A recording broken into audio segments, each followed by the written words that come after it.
मुअज़्ज़िज़ नाज़रीन इकराम, अस्सलामु अलैकुम। आज एक अजीम औरत का जिक्र खैर लेकर हाजिर खिदमत हैं। एक ऐसे ही औरत का किस्सा आज हम सुनेंगे जिसकी एक बकरी दूध और शहद दिया करती थी। तो इसमें हम जानते हैं कि उसने क्या फेल किया, क्या ऐसा काम किया कि जिसकी वजह से उनकी पालतू बकरी दूध और शहद देने लगी। तो हाजिर खिदमत है उनका ये जिक्र खैर। हजरत अबू रबी रहमतुल्लाह अलैह फरमाते हैं कि मैंने एक गांव में एक नेक औरत की शोहरत सुनी जिसका नाम फिजा था। मेरी आदत किसी औरत से मिलने की न थी, मगर इसके अहवाल मैंने ऐसे सुने, उसके बारे में ऐसी बातें सुनी कि मुझे उसके पास जाने की ख्वाहिश पैदा हुई। मैं उस गांव में गया और इसकी तहकीक की तो मुझे लोगों ने बताया कि इसके यहाँ एक बकरी है जिसके थनों से दूध और शहद दोनों निकलते हैं। मुझे ये सुनकर ताज्जुब हुआ।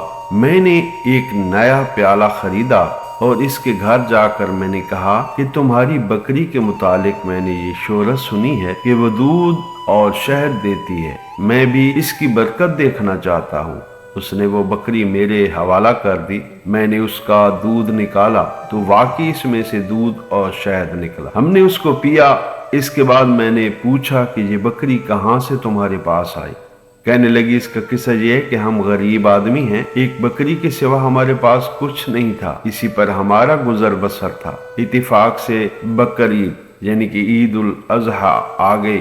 मेरे खामद ने कहा कि हमारे पास कुछ और तो है नहीं, ये बकरी हमारे पास है, इसी की कुर्बानी कर लेते हैं। मैंने कहा कि हमारे पास गुजर के लिए इसके सिवा तो कोई चीज है ही नहीं, ऐसी हालत में कुर्बानी का हुक्म तो है नहीं, फिर क्या जरूरत है कि हम कुर्बानी करें। तो मेरे खामद ने ये बात मान ली और हमने कुर्बानी मुलतवी कर दी। इसके बाद इत्तेफाक से उसी दिन हमारे यहाँ एक मेहमान आ गया। तो मैंने खामन से कहा कि मेहमान के ताज़ीम और इकराम का तो हुक्म है और कोई चीज तो है नहीं, इस बकरी ही को ज़िबा कर ले। तो वो इस बकरी को ज़िबा करने लगे। मुझे ये ख्याल हुआ कि मेरे छोटे छोटे बच्चे इस बकरी को ज़िबा होते देखकर रोने लगेंगे, इसलिए मैंने कहा कि बाहर ले जाकर दीवार की आड़ में ज़िबा कर ले, बच्चे न देखें। वो बाहर ले गए और जब इस पर छुरी चलाई तो मैंने देखा एक बकरी हमारे दीवार के ऊपर खड़ी थी जो बिल्कुल हमारी बकरी ही की तरह लगती थी, और फिर वो वहां से खुद उतरकर मकान के सहन में आ गई।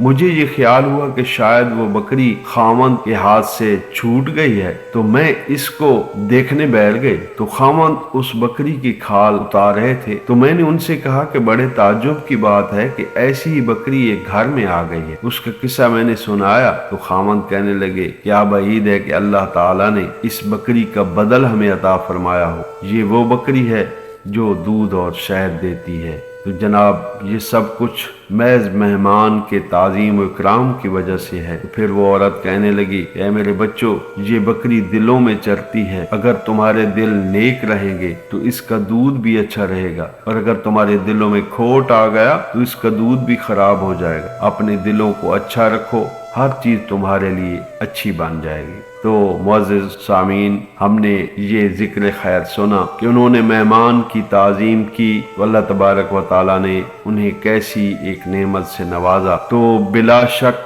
मेहमान की ताज़ीम करना बहुत ही आला और सवाब का काम है, जो ज़माना मौजूदा में बिल्कुल ख़त्म होता जा रहा है। तो हम सबको चाहिए कि हम ये इस्लामी कदरें अपना लें ताकि अल्लाह ताला हमारे घरों में खैर व बरक़ात का नुज़ूल फरमाए। तो अल्लाह ताला हम सबको, हमारे घर वालों को अपने हिफ्ज़ व अमान में रखे। एक नए वाक़े के साथ फिर हाजिर होंगे, तब तक हमें इजाज़त। अल्लाह।